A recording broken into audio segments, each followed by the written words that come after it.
அத்தியாயம் 21 மூவர். உளவுத்துறைகளின் முதன்மையான பணி நம்முடைய ஆபத்துக்களை முன்கூட்டியே கண்டறிந்து எச்சரிக்கை அளிப்பதுதான். பல்வேறு இயக்கங்களால் பல்வேறு காரணங்களுக்காக ராஜீவின் உயிருக்கு ஆபத்து உண்டு என்று நன்கு அறிந்த நமது உளவுத்துறை விடுதலை புலிகள் விஷயத்தில் மட்டும் தொடக்கம் முதலே அலட்சியமாகவும் அக்கறை ஏதுமில்லாமலும் நடந்து வந்திருக்கிறார்கள். இந்திய அமைதிப்படை இலங்கையில் இருந்த காலத்தில் நடந்த அட்டூழியங்களை விவரிக்கும் மிக பிரம்மாண்டமான ஆவணம் ஒன்று ஏற்கனவே இது குறித்து குறிப்பிட்டிருக்கிறேன். சாத்தான்களின் படைகள் என்ற புத்தகம் புலிகள் இயக்கத்தால் தயாரிக்கப்பட்டது. 2 வால்யூம்களாக வெளியிடப்பட்ட அந்த புத்தகம் சென்னையில் அண்ணா சாலையில் உள்ள ஓர் அச்சகத்தில்தான் அச்சிடப்பட்டது. சிபிஐ அதனை கைப்பற்றுவதற்கு முன்னால் அது குறித்த அடிப்படை தகவல் கூட ராவுக்கோ ஐபிக்கோ தெரிந்திருக்கவில்லை. அந்த புத்தகம் வெறும் பிரச்சார புத்தகம் அல்ல. ராஜீவ்காந்தியை விடுதலை புலிகள் ஏன் கொன்றார்கள் என்பதற்கான காரணங்களை மிக துல்லியமாக நாம் அந்த புத்தகத்தின் பக்கங்களில் இருந்து பெற முடியும். ஏப்ரல் 1, 1990 விடுதலை புலிகள் வெளியிட்ட ஓர் அறிக்கையில், I am not against the Indian people, I am not against the Indian government, I am against the former leadership என்று பிரபாகரன் மிக வெளிப்படையாகவே தெரிவித்திருந்தார். இது அனைத்து ஐபி அதிகாரிகளுக்கும் தெரியும். அப்படி இருந்தும் விடுதலை புலிகள் மீது தலைமைக்கு துளி சந்தேகமும் கிடையாது. மேற்படி அறிக்கை அடிப்படையில்தான் பின்னால் பத்திரிகையாளர் அனிதா பிரதாப் பிரபாகரனை பாபுனியா காட்டில் சந்தித்து பேட்டி கண்டபோது, ராஜீவ்காந்தி மீது உங்களுக்கு அப்படி என்ன விரோதம் என்று கேட்டார். பிரபாகரன் அதற்கு 5 அடுக்கு காரணங்களை சொல்லியிருந்தார். 1. இந்திய இலங்கை ஒப்பந்தம் என்பது எங்கள் கொள்கைக்கு விரோதமானது. 2. அப்படியும் நான் ராஜீவை நம்பினேன். இந்தியா எமது மக்களுக்கு நல்லது செய்யும் என்று உளமாற எண்ணி அதையே எமது மக்களுக்கு எடுத்துச் சொல்லி சுதுமலை கூட்டம் ஒப்பந்தத்தை விருப்பமில்லாவிட்டாலும் ஏற்றோம். 3. அந்த நம்பிக்கையை திலீபனை இறக்கவிட்டு வேடிக்கை பார்த்த இந்திய இராணுவத்தின் மெத்தனம் சிதைத்து விட்டது. இந்திய அரசும் வாய் திறக்காமல் இருந்து விட்டது. 4. எங்களை ஆயுதங்களை கீழே போட சொல்லிவிட்டு எங்களிடமிருந்து கைப்பற்றிய ஆயுதங்களை பிற இயக்கங்களுக்கு அளித்தார்கள். 5. இலங்கை கடற்படையால் பிடிக்கப்பட்ட எங்களுடைய 17 கமாண்டர்களை போர் நிறுத்த காலத்தில் இந்திய இராணுவத்தின் பொறுப்பில் ஒப்படைத்தபோது அவர்கள் வேண்டுமென்றே இலங்கை அரசிடம் அவர்களை ஒப்படைத்து துரோகம் செய்தார்கள். ராஜீவ்காந்தி வரை தொடர்பு கொண்டு நான் அவர்களை விடுவிப்பதற்காக போராடினேன். பலனில்லை. என் கமாண்டர்கள் சைனைடு அருந்தி உயிர்விட வேண்டியதாயிற்று. ஐபிகேஎஃப் இலங்கைக்கு அனுப்பப்பட்டது இலங்கை தமிழரின் நலனுக்காக அல்ல, தன் அண்டை நாட்டு விஷயத்தில் தன்னுடைய பாதுகாப்பு தொடர்பான பிரச்சனைகளை தவிர்க்க முற்றிலும் சுயநலமுடன் இந்திய பிரதமர் மேற்கொண்ட முயற்சியே அது என்று அழுத்தம் திருத்தமாக அந்த பேட்டியில் பிரபாகரன் பேசியிருப்பார். முத்தாய்ப்பாக அவர் என் எதிரி என்றே குறிப்பிடுவார். ஏப்ரல் 10, 1990 வெளியான அந்த பேட்டியை படித்து எந்த ஒரு உளவுத்துறை அதிகாரியும் ராஜீவுக்கு எதிரான சக்திகளின் பட்டியலில் விடுதலை புலிகளை முதலிடத்தில் வைப்பார்கள். ஆனால் படுகொலைக்கு பிறகு சிபிஐக்கு சரியான ஆதாரங்கள் கிடைத்து நாங்கள் வழக்கில் முன்னேறத் தொடங்கிய சமயத்திலும் விடுதலை புலிகள் இதனை செய்திருக்க மாட்டார்கள் என்று ராவின் தலைவர் சொல்கிறார் என்றால் நமது உளவுத்துறையை எந்த அளவு நம்மால் நம்ப இயலும்? எப்போது தமிழகத்தில் துணிகரமாக வந்து இறங்கி பத்மநாபாவை கொன்றுவிட்டு திரும்பினார்களோ, எப்போது அடுத்த குறி வரதராஜ பெருமாள் என்று முடிவு செய்து திரும்பவும் ஆள் அனுப்பினார்களோ, எப்போது தமிழகத்தில் தனக்கென ஓர் உளவு அமைப்பு தேவை என்று முடிவு செய்து முருகனையும் அவரது டீமையும் அனுப்பி வைத்தார்களோ, அப்போதே முடிவு செய்து விட்டார்கள் அடுத்த இலக்கு ராஜீவ்காந்தி என்று. அக்டோபர் 1990 தீர்மானித்து ஜனவரியில் ஆட்களை அனுப்பத் தொடங்கி மே மாதம் திட்டமிட்டபடி காரியத்தை முடித்தது விடுதலை புலிகள். படுகொலை சம்பவம் நடந்து முடிந்த பிறகு உடனடியாக லண்டனில் அப்போது இருந்த கிட்டு, நாங்கள் செய்யவில்லை, நாங்கள் சம்பந்தப்படவில்லை என்ற அறிக்கைகள் விட்டு கொண்டே இருந்தார். அதன் எதிரொலியாகத்தான் ராவின் தலைவரும் திரும்ப திரும்ப அதையே சொல்லிக் கொண்டிருந்தார். இந்த எரிச்சல் ஒருபுறம் இருக்க, அதே கிட்டு தனது அறிக்கையொன்றில் நாங்கள் செய்யவில்லை, யார் செய்தது என்பதை இந்திய காவல்துறை கண்டுபிடிக்கட்டும் என்று சொல்லியிருந்தார். இந்த சொற்களில் இது தெரியும் அகம்பாவத்தின் பின்னணி மிகவும் சுவாரஸ்யமானது.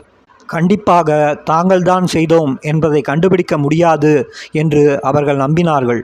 அது வெறும் நம்பிக்கை அல்ல. கொலை திட்டம் வடிவமைக்கப்பட்டதே அத்தனை சாமர்த்தியமாகத்தான்.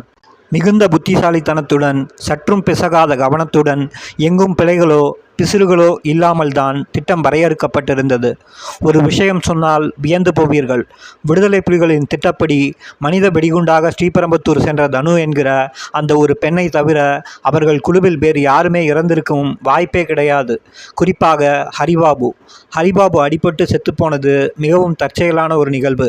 மேடையில் மாலை அணிவித்து அதை அவர் கீழே இருந்து புகைப்படம் எடுத்திருப்பாரேயானால் ஒரு பிரச்சனையும் இல்லை.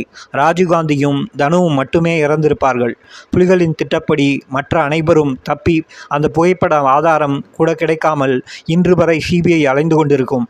மாறாக ராஜீவ் வருகை தாமதமாகி சிவப்பு கம்பள பகுதியிலேயே மாலை அணிவிக்கும் வைபவம் அரங்கேற அதிலும் எங்கே பிசகாகிவிடப் போகிறதோ என்று கடைசி நிமிடத்தில் பயந்த தனு ராஜீவை நெருங்கியதுமே குனிந்து தன் இடுப்பில் இருந்த விசையை இயக்க சரியாக படம் பிடிக்க வேண்டுமே என்கிற பதற்றத்தில் ஹரிபாபு நெருங்கி வந்து கேமராவை உயர்த்தி படமெடுக்க திட்டமிட்ட சமயத்திற்கு முன்னாலேயே குண்டு வெடித்து ஹரிபாபுவும் இறந்து போனார்.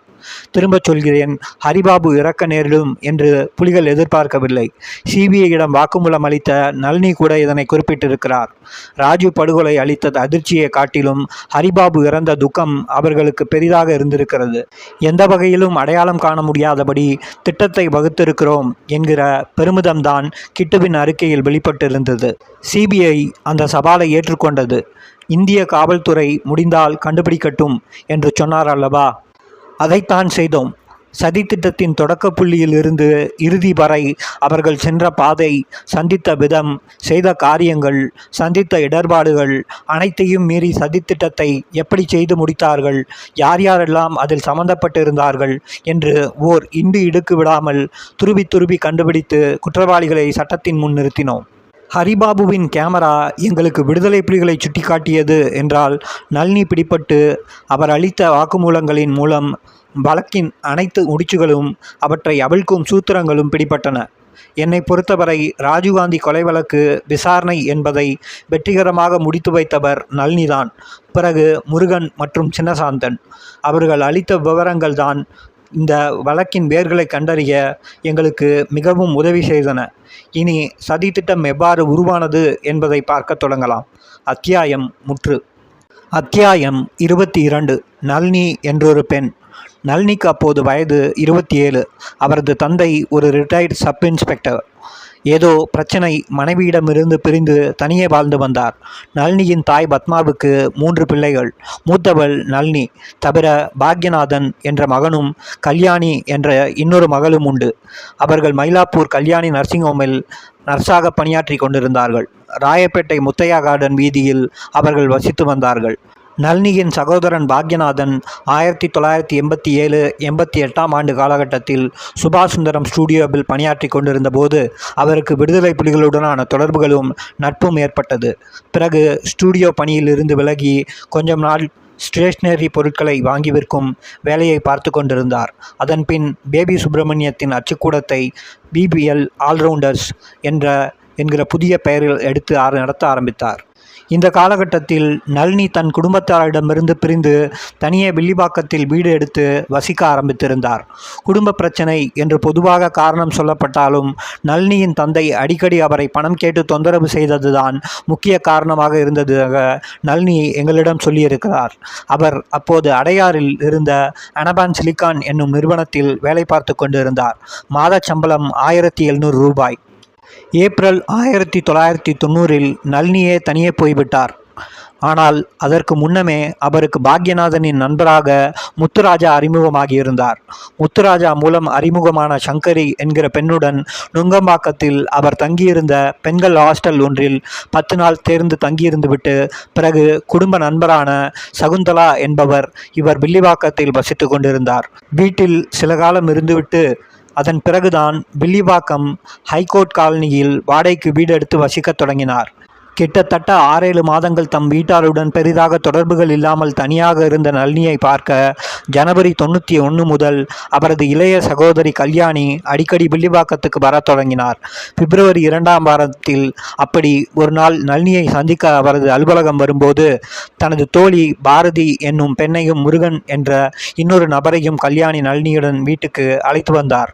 முருகனை தாஸ் என்கிற பெயரில் அறிமுகம் செய்து வைத்தார். பாரதி ஒரு போயிங் கெஸ்டாக நளினியின் அம்மா வீட்டில் தங்கியிருக்கும் விஷயம் நளினிக்கு தெரியும்.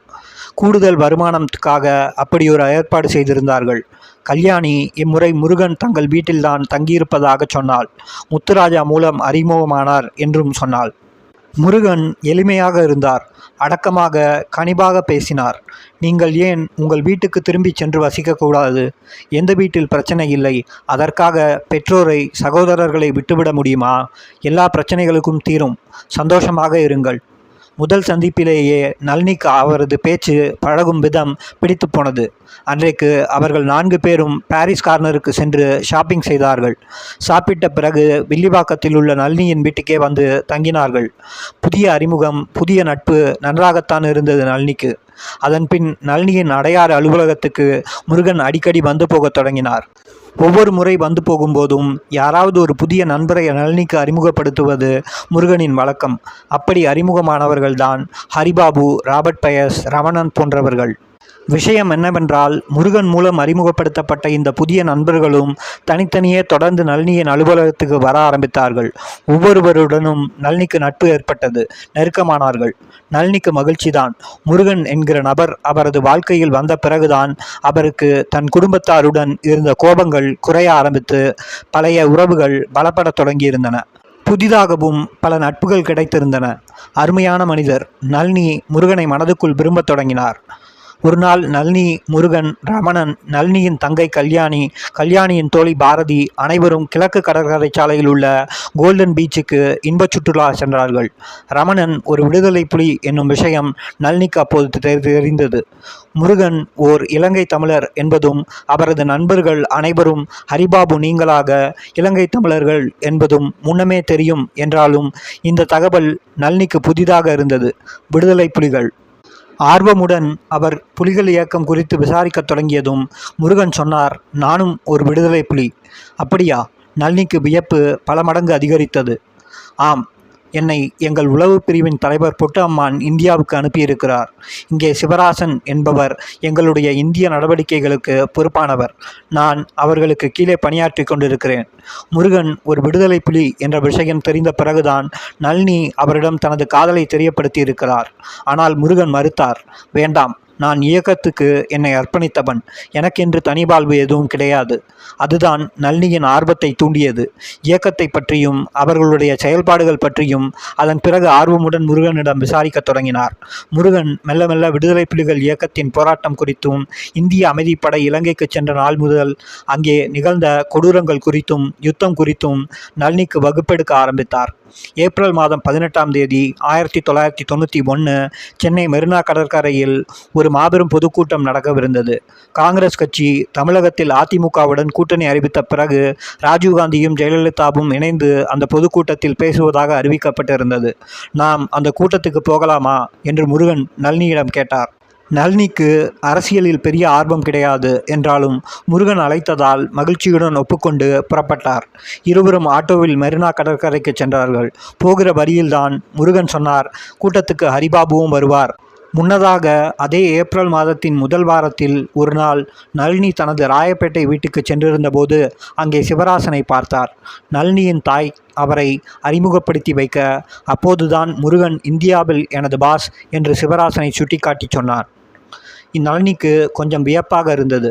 முருகன் உட்பட அவரது நண்பர்களான இலங்கை தமிழர்கள் அனைவரும் இலங்கை தமிழிலேயே பேச, சிவராசன் மட்டும் சுத்தமாக தமிழ்நாட்டு தமிழர் போலவே பேசினார்.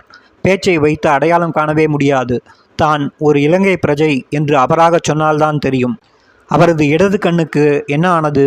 நளினி கேட்டபோது முருகன் தான் விவரம் சொன்னார். யுத்தத்தில் குண்டுபட்டு அந்த கண் போய்விட்டது. சிவராசன் கண்ணாடி அணிந்தவர். பெரும்பாலும் அமைதியாக இருந்தார். அன்பாக பேசினார். அடிக்கடி சந்திக்கலாம் என்று சொல்லிவிட்டு விடைபெற்றார். அப்போதே நளினி தனது வில்லிவாக்கம் வீட்டை காலி செய்துவிட்டு ராயப்பேட்டையில் அம்மா வீட்டுக்கே வந்துவிடலாம் என்று நினைத்தார். முருகன் அங்கே தங்கியிருந்ததுதான் முக்கிய காரணம். அவரால் முருகனை காதலிக்காமல் இருக்க முடியவில்லை.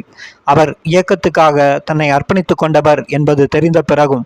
சற்றே தீவிரமாக அதற்கான நடவடிக்கைகளை மேற்கொள்ளத் தொடங்கிய சமயம் முருகன் சொன்னார், கொஞ்சம் பொறு, கொஞ்ச நாளைக்கு அந்த வீட்டை காலி செய்ய வேண்டாம். சிவராசன் புதிதாக 2 பெண்களை இலங்கையிலிருந்து அழைத்து வருவதற்காக போயிருக்கிறார். நான் தான் அவர்களை பொறுப்பாக பார்த்து கொள்ள வேண்டும். அவர்களை தங்க வைக்க இடமில்லை. உன் வீடு இருந்தால் வசதியாக இருக்கும். சரி என்று உடனே ஒப்புக்கொண்டார் நளினி. மே மாதம் 2ஆம் தேதி சிவராசன் அந்த 2 பெண்களை அழைத்து வந்து நளினிக்கு அறிமுகம் செய்து வைத்தார். சுபா என்றும் தனு என்றும் அவர்கள் தங்களை அறிமுகப்படுத்தி கொண்டார்கள். இருவரும் தங்களை விடுதலை புலிகள் இயக்கத்தைச் சேர்ந்தவர்கள் என்றும் இயக்கத்துக்காக தாங்கள் வாழ்க்கையை அர்ப்பணித்து கொண்டவர்கள் என்றும் நளினியிடம் சொன்னார்கள். பழகத் தொடங்கிய சில நாட்களிலேயே நளினிக்கு தெரிந்துவிட்டது, இயக்கம் அவர்களுக்கு கோவில் போன்றது. தலைவர் பிரபாகரன் கடவுளுக்கு சமம். அத்தியாயம் முற்று.